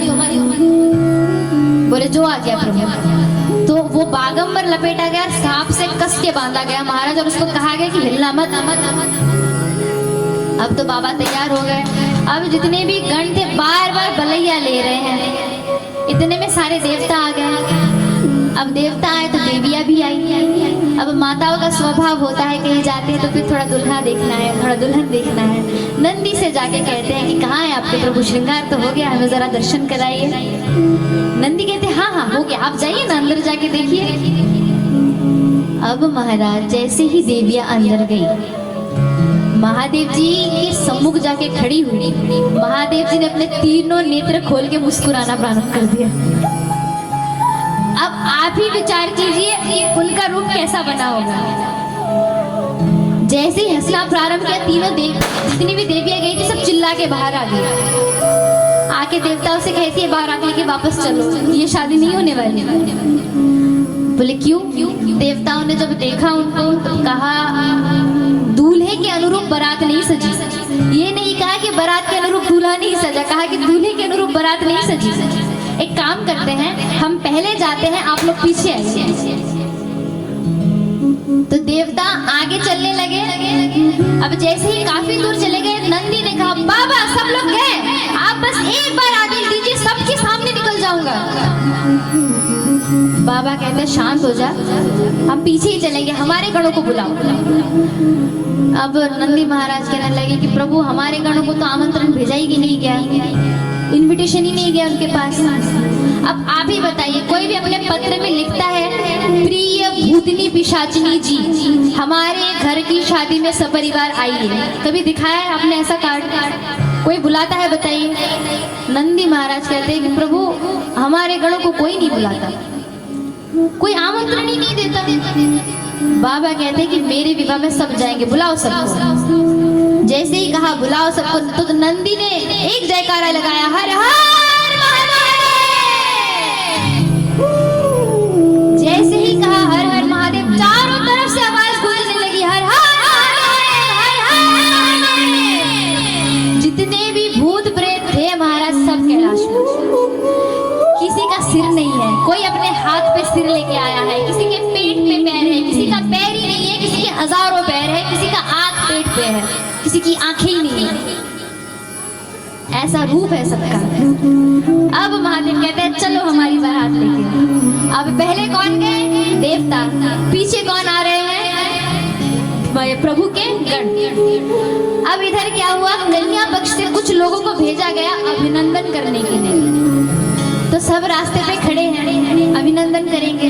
तो दूर से देखा तो देवताओं की टोली आ रही है। अब जितने भी लोग अभिनंदन करने गए सब सोच रहे इतनी सुंदर बारात, इतनी सुंदर बारात तो पहले कभी नहीं देखी। अब जैसे ही पास आए तो एक बूढ़े से व्यक्ति थे जो मुख्य थे। उन्होंने सबसे पहले एक इंद्र जी को देख के कहा, आप ही दूल्हे हैं ना? बोले नहीं, हम बाराती है, दूल्हा आ रहा है। थोड़ी देर बाद जब उनकी दृष्टि गई विष्णु जी पे, सबसे सुंदर वही है, तो वो बूढ़ा व्यक्ति जाके कहता है आप ही दूल्हे हैं ना? बोले नहीं नहीं, दूल्हा पीछे आ रहा है। अब तो महाराज को बूढ़ा व्यक्ति सोच रहा है कि बारात इतनी सुंदर है तो दूल्हा कितना सुंदर होगा। वो तो हमें पता है कि दूल्हे कितने सुंदर है। अब सोच रहे हैं कि बारात जब इतनी जबरदस्त है, मतलब दूल्हा तो, दूल्हे को देख के कहीं हम बेहोश ना हो जाए। अब तो सब बड़े खुश हो गए। अब सब बड़ा अभिनंदन कर रहे हैं, बहुत अच्छे से जतन कर रहे हैं। विष्णु जी ब्रह्मा जी के कानों में बोल रहे हैं कि जितना जतन करते हैं अभी तक ले लीजिए जो भी मिल रहा है, इसके बाद जब पीछे वाली पार्टी आएगी तो सबको भागना ही पड़ेगा। अब सभी देवताओं के हाथों में एक गिलास पकड़ा दिया तो रस डाल रहे हैं उसमें। अब वो बूढ़ा व्यक्ति इधर रस डाल रहा है, इधर क्या देखा, दूर से आवाज आ रही है, हर हर महादेव। अब वो व्यक्ति कहता है कि आपके कुछ लोग पीछे छूट गए हैं क्या? बोले नहीं नहीं, आप इधर उधर ध्यान मत दीजिए, आप पूरा ध्यान इधर दीजिए, बस पात्र में रस डालिए। अब वो व्यक्ति पात्र में रस डालते डालते जैसे ही दृष्टि गई ऊपर, महाराज देखा कि एक प्रेत उड़ते हुए आ रहा है, ऐसे कांपने लगा हाथ और रस नीचे गिर रहा है। प्रभु ने कहा भैया किधर देख रहे हो, गिलास में डालो ने। कहते कि भैया गिलास छोड़ो, ऊपर देखो ने। अच्छा क्या है? इधर डालो पहले। अरे भैया ऊपर देखो, अरे रस डालो भैया, ऊपर देखो। अरे भैया रस डालो, भैया ऊपर देखो, उड़ रहा है। बोले रस गिर रहा है। बोले उधर देखो, प्रेत उड़ रहा है। जैसे ही ऊपर देखा महाराज, प्रेत पूरा उड़ते उड़ते पूरे लोग आ गए और सब चिल्ला रहे हैं हर हर।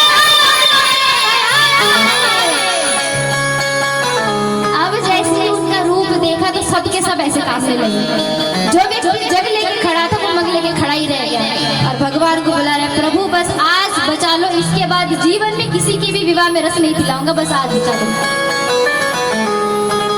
और जितने भी छोटे छोटे बच्चे थे सब भागे, भाग के अपने अपने घरों में गए, सबने दरवाजा बंद कर लिया। माताओं ने कहा अरे दरवाजा क्यों बंद कर रहे हो? बोले माँ ऐसी बारात है जो कभी आपने नहीं देखी होगी, एक भी अगर अंदर घुस गया ना, मैं बचूंगा ना, तुम बचोगे ना, बाबा बचेंगे, शांति से घर के अंदर रहो। जितने भी प्रेत थे सब आ गए वहां पे। देवताओं ने कहा हो गया काम।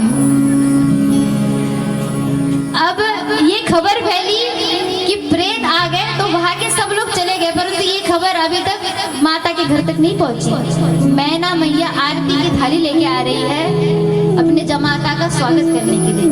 तो जैसे ही आरती लेके आई, जैसे ही दृष्टि ऊपर की, उनका रूप देख के हाथ कांपने लगे, थाली हाथ से गिर गई, मैना मैया भागी अंदर। नंदी कहने लगे ठाकुर जी से, प्रभु आपकी सासू माँ तो गई। बोले हमारे यहाँ ऐसे ही स्वागत होता है, सासू माँ देखती है, थाली पटकती है और अंदर चली जाती है, मतलब हो गया स्वागत, अंदर चलो। अब जैसे ही अंदर गए महाराज, सब लोग देखिए इधर उधर भाग रहे हैं कि ऐसी बारात जिंदगी में कभी नहीं देखी। अब ये खबर माता पार्वती तक किसी ने पहुंचाई। माता पार्वती ने आंखें बंद करके प्रभु से प्रार्थना की, प्रभु अब अपनी लीला बंद कीजिए। ऐसा ही चलता रहा तो अब पता नहीं कितने जन्म मुझे तपस्या करने पड़ेंगे। अब आप अपने असली रूप में आ जाइए। तब शिव जी ने अपना सबसे सुंदर रूप चंद्रशेखर रूप बनाया और माता पार्वती से उनका विवाह संपन्न हुआ। आइए हम एक दो भजन का गान करेंगे, उसके बाद आज की कथा को यहीं तक विश्राम रखेंगे। कल आप सबसे अनुरोध है कि थोड़ा जल्दी आइए। वैसे ही 3 दिन की कथा है, सब प्रसंग हमें वैसे ही नहीं कह पाएंगे, फिर भी कुछ कुछ जो मुख्य प्रसंग है वो हम कोशिश करेंगे कि आप सबके आगे रखें। और कल सब पीले वस्त्र पहन के आए, क्योंकि कल श्री ठाकुर जी का जन्मदिन हम मनाएंगे यहाँ पे। और हो सके तो एक एक दुपट्टा भी लेके आए, क्योंकि ठाकुर जी की कल लीलाएं भी होगी, तो थोड़ा जल्दी आने की कोशिश करेंगे हम सब। और अभी आप सब अपनी अपनी जगह पे खड़े हो जाएंगे।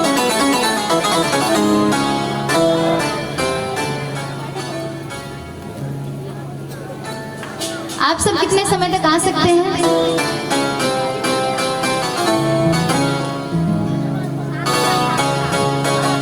कल 7 बजे कथा आरंभ होगी। यहाँ पे हम आए उससे पहले आप सब यहाँ पे आ जाइए।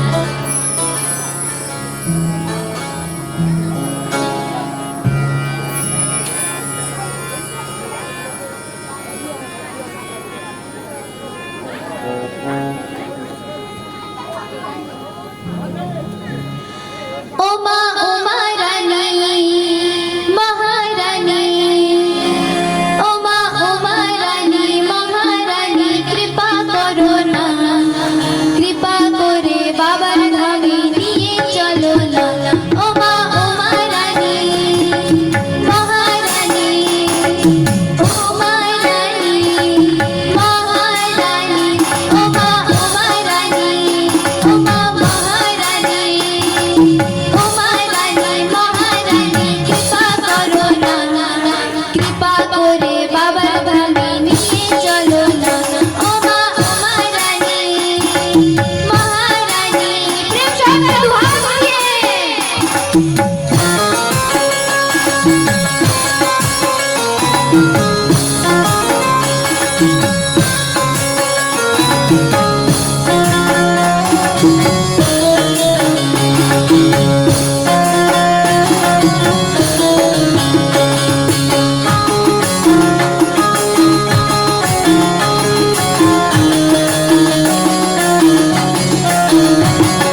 बजा के दिखाइए ना जरा।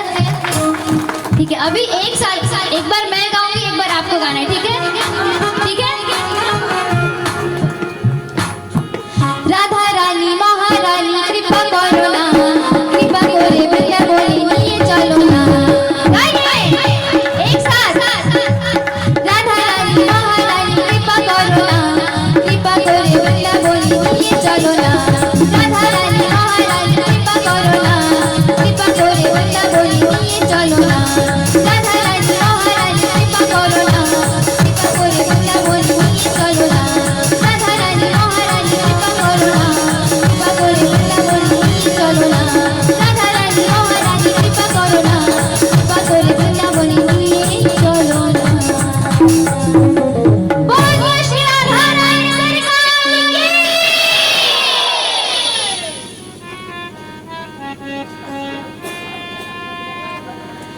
যমুনাতে যায় গো রাধে।